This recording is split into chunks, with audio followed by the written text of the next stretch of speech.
ये एक मित्र ने प्रश्न पूछा है अभी कि भाई जी मैंने सिद्ध कुंजिका के नवरात्रि में अनुष्ठान किए हैं, मुझे कोई अनुभूति नहीं हुई, ऐसा क्यों? तो ये प्रश्न बहुत ही अच्छा प्रश्न है। इन प्रश्नों को लेके ऐसे प्रश्न जो हैं ये निरंतर आते रहते हैं, कंसल्टेशंस में और भी तरीके से ये प्रश्न आते रहते हैं। तो मैंने सोचा कि ये अच्छा प्रश्न है, इस पे जवाब देना चाहिए। सबसे पहली चीज, अच्छा ये उपलक्ष्य में किसके है कि जिसमें मैंने डाली थी वीडियो कुंजिका के द्वारा तंत्र बाधा का निवारण, तो वो वीडियो बहुत इंपॉर्टेंट है, आप जरूर देखें। तो अनुभूति क्या होती है, सबसे पहली चीज इसको आपको ये समझना होगा। ये मैं कॉन्टिन्यूसली बोलूंगा और इसको समाप्त करूंगा छोटे में ही। अनुभूति क्या होती है? अनुभूति का अर्थ क्या है? अनुभूति का अर्थ है कि आपको कोई एहसास होता है। एहसास कहां से आता है? आपके अंदर से।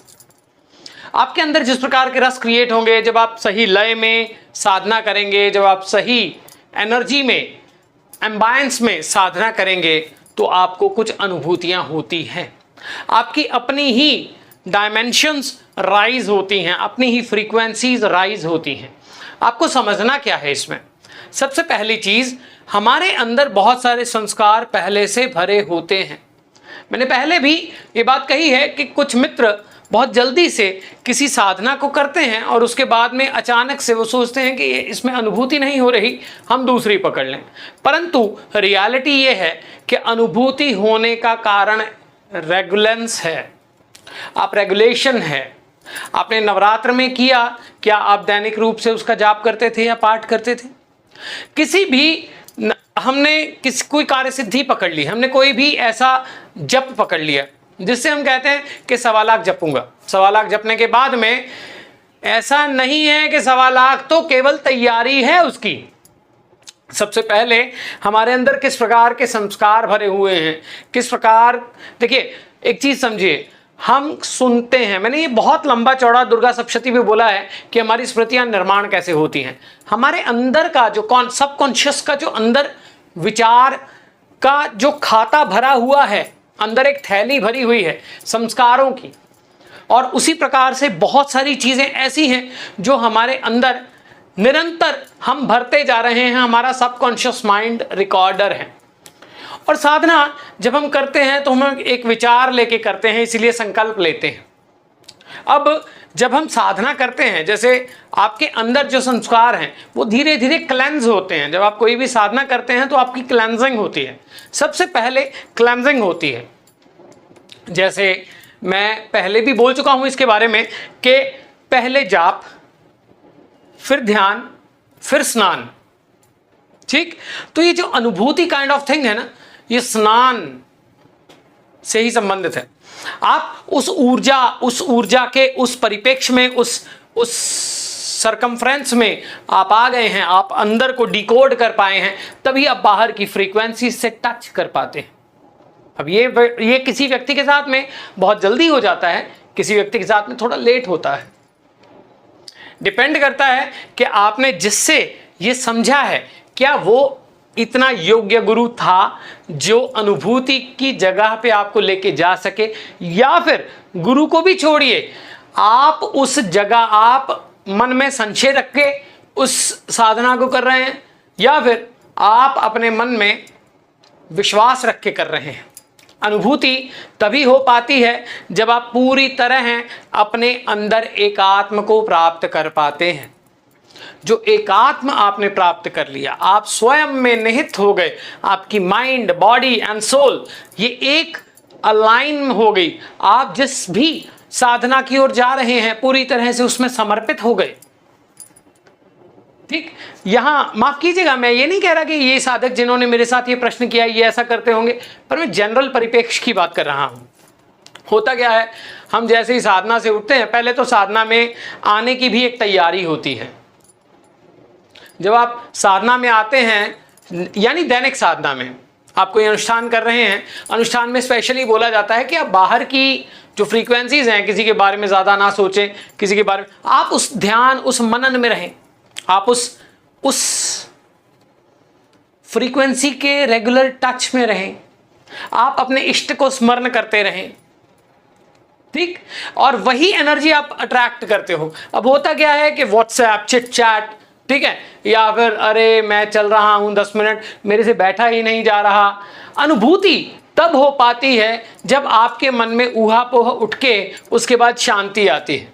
क्योंकि जब आप कोई भी साधना करते हैं तो सबसे पहले आपकी क्लेंजिंग होती है, और वो क्लेंजिंग ऐसी होती है कि ऊर्जा रास्ता ढूंढती है बाहर जाने का, परंतु आप उसे स्टोर रखते हैं। फिर धीरे धीरे आप उसे स्टोर हाउस बना लेते हैं अपने अंदर, और वह ऊर्जा आपके अंदर जो है सेटल होनी शुरू हो जाती है। जब सेटल होनी शुरू हो जाती है तब आप उस ऊर्जा की ओर अग्रसर होते हैं, यानी उस ऊर्जा के रास्ते पे अग्रसर होते हैं। यानी अब आपने मंत्राज आर द डीकोडर्स, मंत्राज, स्तोत्राज, जो बीज मंत्राज हैं, ये डीकोडर्स हैं, आपकी अपनी एनर्जी के डीकोडर्स हैं। ये आप ही की अपनी एनर्जी, आपके अंदर ही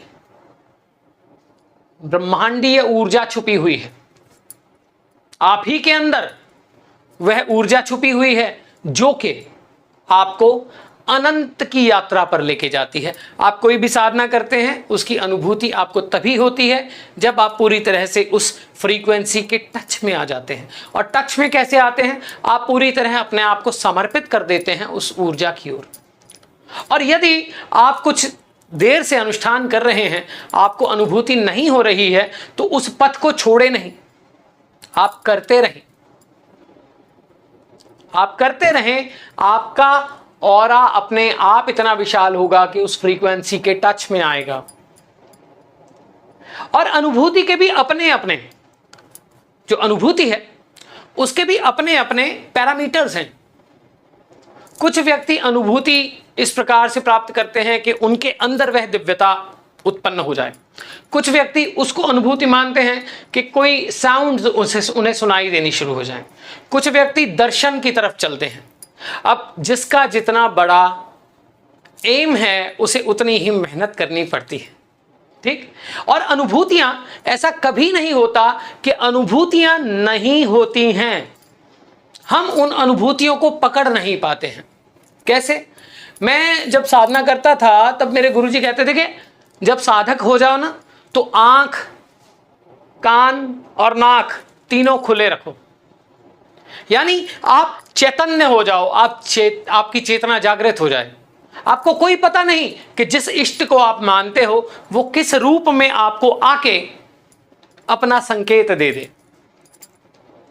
कई बारी व्यक्ति, साधक व्यक्ति अपना प्रश्न लेके, जैसे हमारे गुरुजी कहते थे कि प्रश्न किसी से पूछना नहीं है, उत्तर खुद मिलेगा, उत्तर खुद मिलेगा। सुबह उठो, अपना स्नान आदि करो, ध्यान करो, जो भी जाप पाठ जो भी करना है करो, और करके जाके अपना प्रश्न यूनिवर्स में फेंक दो और चले जाओ। बस अपने आंख, कान, नाक, कोई क्या बोल रहा है, कोई क्या कहीं आप क्या पढ़ रहे हो, क्या देख रहे हो, कौन सी जगह से आपको क्या उत्तर मिल जाएगा, ये आपको नहीं पता है। तो अनुभूति होती है, परंतु हम अनुभूति को कई बारी पहचान नहीं पाते हैं। कई बारी हम उस ऊर्जा के स्तर पर नहीं पहुंचे होते, जिसके कारण अनुभूति हमें होके भी हमें प्राप्त नहीं हो पाती है, ठीक। तो ये था प्रश्न। कुंजिका स्तोत्र करने वाला व्यक्ति तो परम चैतन्यता को खुद ही प्राप्त कर जाता है। कुंजिका तो स्वयं में उत्तम, अति उत्तम स्तोत्र है जो आपके लिए सब कुछ कर सकता है। इसके तांत्रिक प्रयोग, इसके मांत्रिक प्रयोग, इसके ध्यान के प्रयोग बहुत सारे हैं, बहुत सारे हैं। और मैंने नहीं देखा अभी तक अपने जीवन में, इंक्लूडिंग मी, मैंने नहीं देखा कोई व्यक्ति जो कुंजिका करता हो और वह असफल रहा हो लाइफ में। इसको प्रयोग करने के बहुत सारे तरीके हैं, परंतु साथ में यह भी लिखा गया है कि हे पार्वती, जैसे आप अपनी योनि को स्वयं निरीव पार्वती है ना, जैसे योनि को आप छुपाते हैं, वैसे इसके मारणम, मोहनम, वश्यम, संभनो, चाटनादिकम, इनके प्रयोगों को छुपा के रखें। तो इसलिए ये बातें तो करनी जायज नहीं है, परंतु अनुभूति डेफिनेटली होगी। अब आप कितना करते हैं कितना नहीं करते हैं, इसके लिए आप मुझसे बात कर सकते हैं, ठीक, और क्या प्रॉब्लम है क्या नहीं है वो भी हम डिस्कस कर सकते हैं, परंतु व्हाट्सएप कीजिएगा, कोई भी प्रश्न हो उसके लिए व्हाट्सएप कीजिए, और कंसल्टेशन डेफिनेटली लगती है। आज के लिए इतना ही, आनंद हो।